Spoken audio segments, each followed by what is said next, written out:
There are rumors that have come up to the Hill of a secretive project within the Department of Defense. I've been in a Twitter war. All of the 7 mountains of society to be taken over. Those people in the teachers' unions are Marxist, cultural Marxists, often gay. We're trying to recruit you to tuck your penis. If you believe in evolution, why don't you just kill people? I'm like, well then let's go fight. I'll just kick his ass. How's that? Welcome to the Fever Swamp Review, a podcast from the Colorado Times-Recorder. I'm your host, Heidi Beadle, and today we're going to eat the bugs. We're going to live in the pod, and we're going to be happy. I mean, not if Representative Scott Bottoms has anything to say about it. If you're from Colorado Springs, you probably recognize the name Scott Bottoms. He is our local embarrassment, known for introducing bills that go nowhere, such as repeated efforts to abolish abortion in Colorado, which very notably has passed pro-abortion legislation and also voted to include abortion into constitutional protections during the last election. Bottoms is also known for making very outlandish statements about LGBT people, and also famously denying evolution and claiming that it's just a giant hoax and all the scientists know it. So that's Scott Bottoms, and last week he went before committee to hear one of his bills that would ban the production of insects for human consumption. Seems like kind of a wacky bill, right? Why is this such a big deal? What's going on here? Well, it's kind of a long story. So, to give you some background on where this bill comes from and some of the crazy sort of underpinnings of it, right? Because what we do here in the Fever Swamp Review is we follow these crazy ideas from the Fever Swamp to the Gold Dome and elsewhere, right? We track their progression, we study them, and we present it to you folks. So there has been in the last 5 or 6 years kind of a preoccupation among conservatives about insects and eating insects, and it's become this kind of meme, right? I will not eat the bugs, and I will not live in the pod. It's sort of a sign of this kind of dystopian future where because of regulations against CO2 emissions and stuff, and beef production, meat production is one of the largest polluters in terms not just only of animal waste, but also of methane emissions, things like that. People have talked about how can we reduce beef production, and globally, right? I saw a graphic the other day. The biomass of domesticated production cattle is 33% of all life on Earth. Followed, by pork and chickens and all of these things, right? But the domesticated animals that we grow for food are 33% of the Earth's biomass. A big, massive chunk, right? And people who are concerned about climate change and the climate apocalypse and all of these things, right, have identified, factory farming, beef production, stuff like that as one of the things that's kind of contributing to the current situation. And one of the perhaps more outlandish solutions that's been introduced is this idea of kind of insect protein, and also just alternative protein sources, right, plant-based proteins and things like that.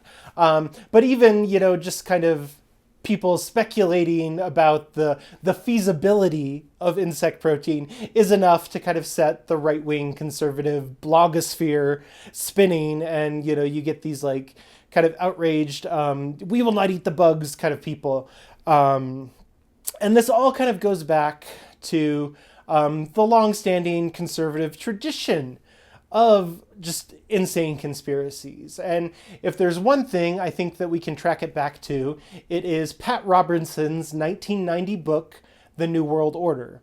Pat Robertson was kind of a famous televangelist, and, massive influence among kind of conservative Christians. He was on the 700 Club, I believe, did a bunch of stuff there. But he wrote this book in the 90s called New World Order. And basically the idea was that there is this kind of secret global cabal that is kind of controlling everything and setting this agenda and working to undermine, America and Christian values, and it's going to brainwash everybody, and we're going to end up in this sort of dystopian future where, we live in the pods, we eat the bugs, and we're all brainwashed, so we're happy. And this is kind of spread throughout various different strains of conspiracy theory, right? You do, because of Robertson's sort of connections to Christianity, you see a lot of kind of weird conspiracies in this sort of Christian sphere. Representative Scott Bottoms is the pastor of the Church at Briargate, an Assemblies of God denomination, right? So there's some overlap there, for sure. But you also find that these kind of conspiracy threads like intermingle with others. And a great example of that is the recent Reawaken America tour, like during COVID, right? You remember Clay Clark, who's being sued by former Dominion Voting Systems executive Eric Coomer. But the Reawaken American tour was kind of this melange of like QAnon and Christian conspiracy theories, and they had like faith healers and election deniers and like Michael Flynn and all these sorts of people who are kind of involved in this crazy conspiracy world. Were all taking part in this kind of national tour, right? So that's kind of an example of it. And then you also see other strains of this New World Order conspiracy that kind of goes off in a more almost secular direction, kind of like Alex Jonesy, particularly with Bill Cooper, right, who was kind of the proto Alex Jones. He was a JFK conspiracy guy, and then he was a UFO conspiracy guy, and then he wrote this crazy book called Behold a Pale Horse, and it included, warnings about globalism, and he has this like great graphic where there was like an SPCA advertisement for like microchips for animals, and he was like, they're gonna microchip you. Just really, really wild stuff. But a lot of it can get traced back to Pat Robertson and these ideas about this New World Order. But say what you want about Pat Robertson, for about a minute, he was actually kind of a trans-affirming Christian voice. Here's a clip of Pat Robertson from 2013. This is David, who says, I work with two people who have decided that they are females. I know what the Bible says about homosexuality, but is it wrong to refer to them as females since they've had their gender status changed in the eyes of the law? Why would you have to refer to them as females? I don't understand all that, but I think there are men who are in a woman's body. Mm-hmm. It's very rare, but it's true, or women that are in men's bodies, and they want a sex change, and that is a very permanent thing. Believe me, when you have certain body parts amputated, and you have shot up with various kinds of hormones, it's a radical procedure. I don't think there's any sin associated with that. I don't condemn somebody for doing that, but somebody who just says, well, I'm really a woman, I question the validity of that statement. But they say they're counted as female. You don't count somebody as female unless they really are, or male unless they really are. In this instance, so this is a person who works with two people, so he doesn't really know their intentions or know their personal medical scenario. It's not for you to decide or to judge. All right. What a fun clip, huh? But don't worry, I'm sure within minutes of this airing, his handlers got a bunch of nasty emails from the Heritage Foundation, and he is no longer what anyone would call affirming in any sort of way. But it's just fun to think about what might have been, right? So with Robertson's whole New World Order and conspiracy theories of this ilk, right, there are some things that, believe it or not, might be a little problematic, right? So part of the, right, so there's this global cabal that's controlling anything. And the great thing about this conspiracy theory is that the global cabal is kind of flexible, right? It could be like the Masons or the Illuminati. It could be, the United Nations. It could be the Bilderberg Group. It could be the Trilateral Commission. It could be, kind of anybody, right? any sort of globalist entity, now kind of the current rage is to point the finger at the World Economic Forum, which is kind of think tanky, talking about the future and economy and all of these things, right? The Reawaken America tour folks got a lot of mileage out of like World Economic Forum and the Great Reset and all of this stuff. But the problem is that sometimes these things can be like just a touch anti-Semitic, and maybe that's understating it, right? A lot of people pointed out how the term globalist is oftentimes sort of a fill-in for Jews, and a lot of these like global cabal theories, right, come back to like the Rothschild banking family, which are Jewish, as well as Bill Cooper, right, in his book Behold a Pale Horse, included a chapter that was the Protocols of the Elders of Zion, the blood libel that was written by the Russian Tsar to justify pogroms before those darn communists took them out and stopped all of that. There is a bit of an anti-Semitic angle to some of these conspiracy theories, and some of that kind of bleeds through more or less, apparently, depending on what you're listening for, right? But what does this all have to do with bugs? Well, I think I'm going to let my good friend Tucker Carlson explain that. The internet understands this. You may have seen the phrase, "I will not eat bugs." It's become a meme online. Many believe that Klaus Schwab of the World Economic Forum is the globe's biggest bug pusher. Replacing beef with crickets appears to be the end stage of the Great Reset, the part where they take control even of the food you eat. That's what they're saying online. But is it true? Are people just being paranoid? Could there really be a plan to make us eat bugs?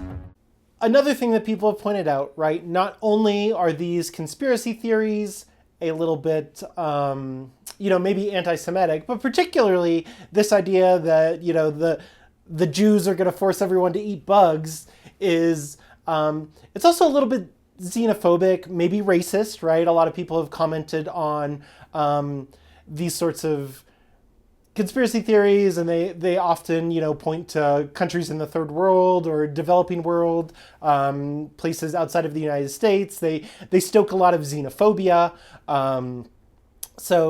Like I said, kind of problematic. I don't want to put words in anybody's mouth. So here is Representative Scott Bottoms from Colorado Springs talking about the bill in his own words. This is, I'm in an interesting place here with this bill. And I think everybody here would understand this. This is not my norm. This is not my wheelhouse. But I have a few reasons why I am running this bill philosophically, but I also have some very practical reasons that affect our state, our economy, and some of those kind of things. So in a simple explanation, the bill protects Colorado's agricultural, water, natural resources, climate, public health, and farmers by placing a moratorium on new commercial, and that's important, commercial insect production facilities in Colorado. It still allows existing small-scale insect production facilities to continue operating, but prohibits their expansion. And I think there's going to be some amendments to that. But let me go over some of the kind of the big picture mentality here. I've spent a lot of time around the rest of the planet, many different countries for many different years, for a lot of different reasons, and I've eaten a lot of bugs. And I have to be honest, I've enjoyed a few, but it's interesting that all the places that's happening are either third world or developing type countries, with the exception of maybe one that would fit into a different category. But all of those countries are trying to get away from this. They're trying to get away from eating bugs for so many different reasons. I want to mention a few of these. And they're not mass producing these things, okay? So they're trying to get away from it and trying to get to where they can establish certain foundational criteria across the countries where they have their protein sources are are things like chicken and goats and cows and things like that. And so it's weird to me that the World Economic Forum makes a statement that we should all eventually eat bugs, and then we go, okay, that's a good idea. It's not a good idea. It's never going to be a good idea. There's so many problems that come along with this that these other countries, and I've watched this for decades now, these other countries are struggling with, and we're trying to get to that place, and it doesn't make sense. Disease factors and all kinds of things that go through the roof on this. Here's a big one that I think is important. Water challenges. Insect facilities use 22 to 45 times more water than traditional feed production. So even when you're talking about feeding cows and chickens and things like that, which is not even considering the human consumption, these corporate insect farms are major issues when it comes to water in this state, and obviously that's always needs to be considered in any kind of agricultural type thing. Another problem with this that I see is that we have $47 billion annually come from the Colorado agricultural sector and employs almost 200,000 people. About half of these jobs are cattle ranching, corn, wheat, soy, hay production. If these bugs that are going to be mass produced, if they get out, and there's no way you could ever assume that they wouldn't, if they get out, it can destroy that. It can literally tear that to the ground. And one of the things is these bugs are genetically designed to reproduce very quickly, and when I'm first thinking about this, and I was recently in an area of India just last year actually, that it had a locust invasion, like literally Book of Exodus kind of thing, and literally thousands, tens and tens of thousands of acres were completely decimated by locusts. That's not off the table for Colorado. I mean, we're looking at if this would happen in Colorado, because the Eastern Plains. I've lived on the Eastern Plains. I pastored a church out there. I pastored a church down in the Arkansas River Valley, and now in Colorado Springs. You have this go across the Eastern Plains, and we're looking at 1930s Dust Bowl. I mean, that's not that odd of a stretch. In this, it would truly destroy the ag industry. Another issue that we're seeing, and this is not an over pushing issue right now in Colorado, but it's going to be, because we already know some of the mass producers that are wanting to come to Colorado. One of the biggest things that we've seen in other settings and in other states is that these massive bug groups affect the pollinator groups. Well, Colorado, we have a very tender ecosystem. We all know that. We talk about it all the time. I'm on different pages with some of you when it comes to how it all works, but we all would agree that the pollinators are the biggest element within our state. These variances of bugs and also the genetic things that they do to these, it'll be a huge issue to the pollinator group. All of that within the state of Colorado too. Now, if you want to practice entomology, I'll let you look that up. You can, and nobody's saying you can't eat bugs. Okay, I just talked to somebody today that was talking about a burger that was made out of mosquitoes. I don't have a desire for that, but if you do, nobody's stopping you from eating bugs. That's not the point of this. The point of this is that we're trying to look at the big picture, the macro here. If we bring these massive corporate bug farms, for the lack of a better term, this will greatly hinder. I think it will be a negative impact on Colorado and ag across the board in a way that I don't think we can recover from. Some people that are wanting to bring these in are saying, hey, let's get rid of cows and things like that. I would hope we would never have that conversation in Colorado, but to say it's off the table is naive. They're already having that conversation. that the reason we need bugs is because we don't want to eat cows. I would also, like I said, that would be a major concern here. One of the things that was one of the issues for me when I first began to look at this was labeling. The Food and Drug Administration, they have strict rules about this, and I Googled some stuff, and everybody was saying, oh, the Food and Drug Administration, they make sure that all the labeling is always correct. And then I came across multiple lawsuits with the FDA that are showing that labeling is not correct, and that there are a handful, I would say about 10 or 12 names, terms, titles for different bugs, insects in food that hides the fact that these are insects. And if you just want to ruin your afternoon, just start Googling all the food that you eat right now that has some kind of bug in it. You would be surprised. I kind of knew that was a thing, but then when I really began to investigate this, it became overwhelming. Almost anything that's processed has bugs in it somewhere. Almost anything you eat that's processed has bugs in it. But the labeling does not say insects. It does not say bugs.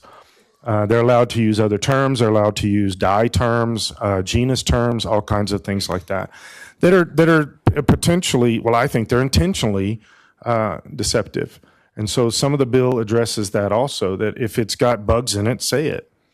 If somebody wants to eat bugs, then they know. They're excited. Woo. But if they don't, they're not being misled by this. And here's some things about that really caught me off guard. When the FDA says that they have guidelines when it comes to what is required when it specifically comes to insects, it says that these are guidance documents. I did not even know what that was, but the FDA has this on their website, that they're guidance documents. In other words, it doesn't have to be explicitly stated that they are bugs. Specifically when it comes to any kind of coloring issue, enriching issue, or seasoning issue. They can give you a term that involves a whole group of things. And also that one of the biggest issues that we're seeing with bugs in food is allergies. There's all kinds of allergies going on. Well, the FDA says, well, we cover that. We make sure that that if there's any allergic issues that are going on with bugs in human consumed food, that they have to be mentioned. So I looked that up. You can go to the FDA website on this too. The FDA requires only what they call the big 8 allergens to be stated on the label. Well, there's a whole lot more than 8 types of bugs that are being used and stuff, but they're not required to include any of the rest of that stuff. And one of the reasons that this has become being pushed is because there's a lot of lawsuits around this with the FDA, where people are saying, I had no idea, and people have died from some allergic reactions to bugs in food. This is a much bigger issue than I think the average person understands, and it's much bigger than I originally understood as an issue too. So one of the things that I have had pause on this bill, so I'll tell you up front so you can, and partly because I want to steal the thunder of some people that are protesting me here, but is the free market issue, right? I'm a free market guy. I really I struggle with the government telling companies, groups, and things what to do. But here's my deal with this, is I don't think this is a free market issue when it could literally collapse first the ecosystem of Colorado and the agricultural concept of Colorado. Even though a lot of people live in Denver, we really still are a great agricultural state, and there's a lot of food that is shipped all over the country from Colorado. We cannot let this collapse, and I really do believe that this would potentially do that. So, got a bunch more I can say about this, but and I do have an amendment because I left out, for some reason. I told the drafter I would blame him, but I can't. It was my fault. I left out the whole animal side of this, like for feed and stuff like that, and I only included the human consumption. I don't know how that happened, but I do have an amendment to make sure that that is still part of the what I wanted as the original language, and so I'll explain that later. Okay. Questions for our bill sponsor, Representative Velasco. Thank you so much, Madam Chair, and thank you so much, Representative Bottoms, for bringing this bill forward. I have a lot of questions, but my first one is, did you ask for advice or comments from the Department of Agriculture? Yes. Representative Bottoms. I'm sorry. Thank you, Chair. Yes, we also sent some emails and had some of that back and forth. Some of them are going to talk. They're going to give you some info on that also. Are they in support? Representative Bottoms. I don't think so. I'm hoping my amazing argument has changed their mind, but we'll see when they get up here. Representative Velasco. Thank you. And also, I'm just wondering, what is the enforcement mechanism for in case someone does start a bug farm? Representative Bottoms. Thank you, Chair. The enforcement mechanism will be that this would be under the same categories as anything, like if somebody started some kind of illegal treatment of animals kind of thing. It would fall under the same kind of enforcement as that this illegal process, they would come in and shut that down. Representative Velasco. And what is the fiscal note? Representative Bottoms. Thank you, Chair. The fiscal note right now is 0. Representative Velasco. Thank you. So the department is able to do it with existing resources? Representative Bottoms. Thank you, Chair. Yes, this is part of the reason. I think there's a handful of reasons, but some of the easier ones to process is they can do it with existing resources because these massive companies have not come in yet. So when they try to come in and say, okay, we want to start this, it'll just be denied. Representative Velasco. Thank you. And I wanted to ask you, who were your stakeholders for this bill? Representative Bottoms. Thank you, Chair. I have a few stakeholders. They're here. They're going to talk also.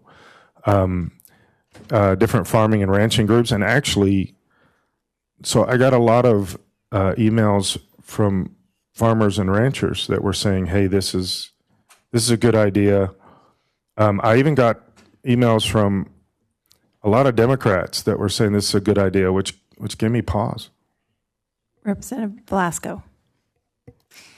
I really appreciate that, Representative Bottoms. And my last question is this a problem somewhere else? Where does this problem exist that you're trying to address? Representative Bottoms. Yeah, this is actually what brought me to the bill originally when stakeholders started talking to me about this. I've seen this firsthand in other countries. I've seen this literally devastate economies and agricultural concepts in other countries. And what happens is this becomes the only option in other countries, not necessarily for the same reasons I think that could be potentially pushed here, but because of the economy and the way these things set up, this becomes the only option, and then they're locked into this, and simple things like the health. Now, this is one of the things that people talk about is that the protein value of the insects is actually higher pound for pound. I don't know how you say that, but protein is much higher in bugs than almost anything else. But you're offsetting is it's certain kind of protein, and it doesn't give you overall health. And you can see this easily just by going into the countries where this is the case. But then also all of the disease factor that comes along with this so offsets it. The disease factor for humans, but then the biggest thing is actually disease factor for wildlife. And as I said earlier, the pollinating group, this is where the biggest breakdown is. And so I've seen it in many, many other countries. And I've studied some of the starting groups that are happening in different places in the United States and Canada. Canada, for some reason, thinks this is a good idea. So, if you're not familiar with like the process of how a bill becomes a law or how like committees work or anything like that, I'm going to give you a quick refresher, right? So, in Colorado, legislators, they come up with this idea for a bill, and then it goes to a specific committee, right? The House Judiciary or the Agriculture or Veterans and Military Affairs, like whatever is applicable, right? It goes before a committee, which is, 5 to 10, legislators, bipartisan, based on their apportionment, in the House and the Senate and stuff like that.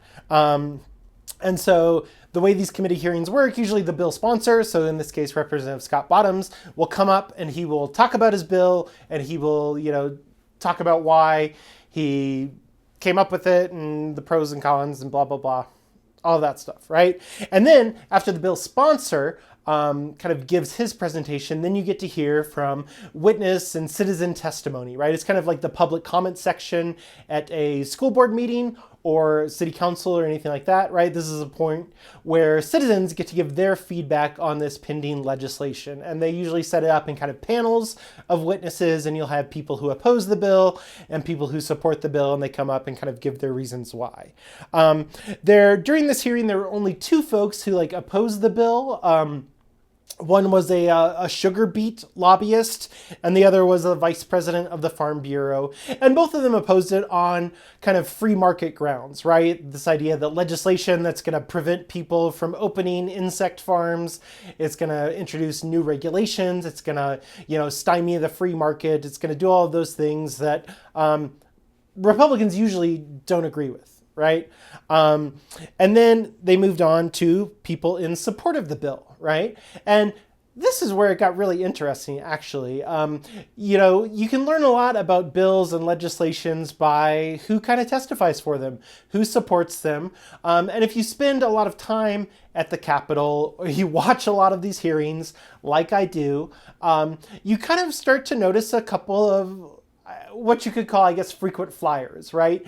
People who regularly kind of appear in support of or in opposition to various bills, right? On the liberal side, I noticed this because I cover a lot of the abortion legislation, and I had actually before, I found the bug bill kind of accidentally. I was looking for Scott Bottoms' anti-abortion, anti-trans bill that also failed last week. But, in a lot of these anti-abortion bills, you have kind of folks from Planned Parenthood and Cobalt and Calor and these other advocacy groups, and they always come out and kind of oppose them. And then the same way you have conservative anti-abortion people who come out and support Bottoms' legislation, but it's kind of the same people. And one of those frequent flyers that I heard from on both Scott Bottoms' anti-abortion bill last week and his bug bill was this lady named Erin Meshke. And I'm not trying to pick on Miss Meshke. I'm glad that people are getting involved in the democratic process, right? This is what it's there for.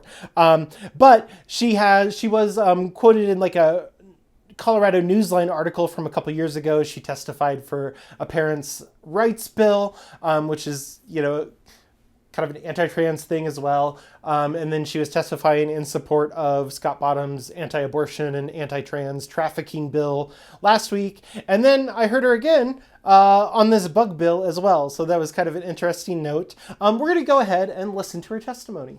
Madam Chair, members of the committee, thank you for the opportunity to speak. My name is Erin Meshke. I live in Boulder and represent myself. I am often on the side of letting the free market play out, but when special interest groups are pushing the market towards something that isn't sustainable or helpful to humanity, I am for regulation. Insect farming is akin to confined agriculture and no beneficial impact on the land where it is facilitated. It can damage the health of people consuming these highly processed products, could lead to potential insect escape and infestation, and could be a threat to Colorado farms. So I ask for your yes vote on HB 251134 to keep large-scale insect farming for human consumption out of our state. All proteins are not equal. Even with a damaged gut, you can absorb over 85% of protein in grass-fed beef. But with an exceptional digestive function, you are lucky to absorb 8 to 12% of plant proteins. Claims of insect protein content say they are similar to animal protein, but I haven't seen anyone comparing actual absorbability, so I doubt it is as readily used as the full amino acid profile in ruminant animal protein. Insects raised in large commercial facilities wouldn't be pollinating plants or otherwise helping the ecosystem. Killing off certain insects with chemicals and then growing some of the same species in a commercial facility is a completely backwards idea. Conventional farmers routinely coat their fields with insecticides, which wipes out wild insects that are necessary for food for birds and other creatures. Once industrially raised insects are ready for harvest, these bugs are highly processed and made into powders and flours to appeal to the Western palate. The higher the processing, the lower the nutritional content. Possible food safety hazards for edible insects are biological, which includes things like bacteria, viruses, fungi, and parasites, chemical hazards like mycotoxins, pesticides, heavy metals, and antimicrobials, and physical hazards like allergenic risks, of all of which need further investigation. People who are allergic to crustaceans have a high likelihood of cross-reactivity as well as a risk of unidentified allergens from insects. Other safety risks depend on the species and how they're raised. To quickly address the rat feces point, rat feces isn't an actual ingredient in your products, but it is a potential for contamination, which wouldn't necessitate package labeling. In the end, this juice isn't worth the squeeze, so please vote yes on HB 25-1134 to protect Colorado. So one thing that kind of stood out to me about Ms. Meshke's testimony was kind of the interesting bit there about like nutrients and stuff from ruminant meat, which is kind of funny. Like, I personally have kind of been getting into sort of this more like high protein, like low carb kind of diet. But this is a big thing actually that's sort of in like the right wing sort of health space. And there is this sort of weird like cottage industry with like right wing like supplements and all of these things, you know, and guys like Joe Rogan and the Liver King, who propose some of these like more extreme like ketogenic diets, right? So, you know, just eating meat all the time and all you need is meat. And, you know, I'm not gonna like, there are some benefits. There's some other concerns that people have. It was most famous, I think one of the more famous kind of like right-wing people to like adhere to the all meat diet was Jordan Peterson, who, you know, got really into that and then had to be hospitalized for his benzo addiction. But that being said, it's interesting to see the way that different sort of strains of kind of conservative conspiracy and alt lifestyle stuff kind of intersect in a lot of this testimony. You know, it's just fascinating. But what's also fascinating, like you would think in this like bug, like, you know, don't eat the bugs bill, that you would have more kind of like diehard conservative people saying like absolutely insane things, which actually was not the case, right? Like surprisingly to me, a lot of the people speaking in support of Representative Bottom's bill here were actually kind of, you know, like vegans and animal advocates. A lot of these folks were, so I looked up the background of some of these speakers giving like public comment and stuff. And a number of them actually took part in these like effective altruism forums. You may have heard of effective altruism with Sam Bankman-Fried, the guy who committed all the like securities fraud and went to jail, and it was a whole thing.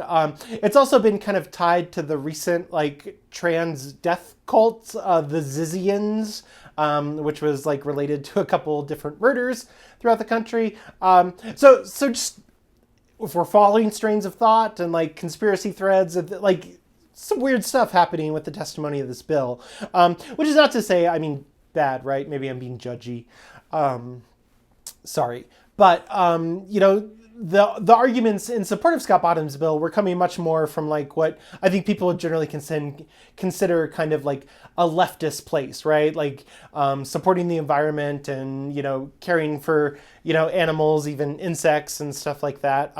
Here's some testimony from one of the effective altruism folks. Next up is Dr. Dustin Crummett.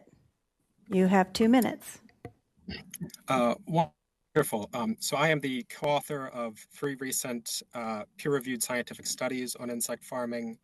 I'm a university instructor. I run a research nonprofit, and it is the Insect Institute. And I support this bill to protect consumers, to protect the environment, to protect farmers. So I can tell you, I personally have visited insect farms where I've seen you open the door to the breeding room and insects fly out every time. Okay. or they land on you and then they fly away when you walk outside. And these are insects bred in conditions that encourage the spread of pathogens, that encourage the spread of parasites, often that are destructive, invasive, or pest species like mealworms, often have been selectively bred or genetically modified. I also will note, the points other people have made about resource use, the stuff in practice that you feed the insects is the same stuff that you feed to cattle or whatever else. And that's actually a more efficient use, is just giving this stuff to ordinary farmed animals, particularly when you point out, yes, water use is extremely high. Heating the facility requires an enormous amount of energy in an environment like Colorado. It also makes it economically uncompetitive in an environment like Colorado, which means that in the long term, major companies are looking to offshore. Insects can pass pathogens, heavy metals, toxins up the food chain. And I'll note, an academic study published last year found that, this is a quote, "There are substantial food safety gaps in this industry that need to be addressed before edible insects can be viewed as a safe protein source by Western consumers." Another study in Europe found that a third of insect products on the market contained insects other than those on the label, including ones not approved for human consumption. And on the labeling point, if you can see my video, so this is sold by a company called Exoprotein. It says fueled by Aketa protein. That's Aketa domesticus, crickets. So there's nothing that would tell you that there are insects in this, which ultimately is going to kill someone because people can have allergies. So again, I think for consumer protection reasons, for environmental reasons, for economic reasons, a moratorium of this sort is appropriate for Colorado. Another interesting speaker in support of Representative Bottom's bill was Ellen Kessler. Now, she was a former appointee by Governor Jared Polis to the Colorado State Veterinary Board, and she was charged with animal cruelty for a kind of messy hoarding situation. So, like I said, a lot of interesting people speaking out in support of Representative Bottom's bill to kind of ban insect production for human consumption. Ultimately, the bill failed 3-10, but a lot of the folks on the panel, on the committee panel people, representatives bipartisanly, did point out that it was, something thoughtful, something important to think about and to consider moving forward.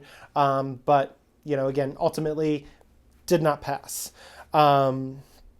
So that is the story of the bug bill. I'm sure we will see it next session maybe, or different forms. Maybe there will be a federal bug bill. Wouldn't that be great? If you enjoy this podcast, please make sure you like, subscribe, and leave a silly comment for the algorithm, right? It helps us out. We're trying to grow the channel. Also, if you like our content, please make sure you're following us on other social media platforms. You can find the Colorado Times Recorder on Facebook, on Blue Sky, on Instagram, and other lesser platforms for now. Also, if you enjoy our content, please consider a tax-deductible donation to our nonprofit newsroom. This podcast and our reporting is made possible by the kind donations of viewers like you. So please help us out. Every little bit helps, and there's a lot of things to cover here in Colorado and across the country. So until next time, stay safe out there in the fever swamp.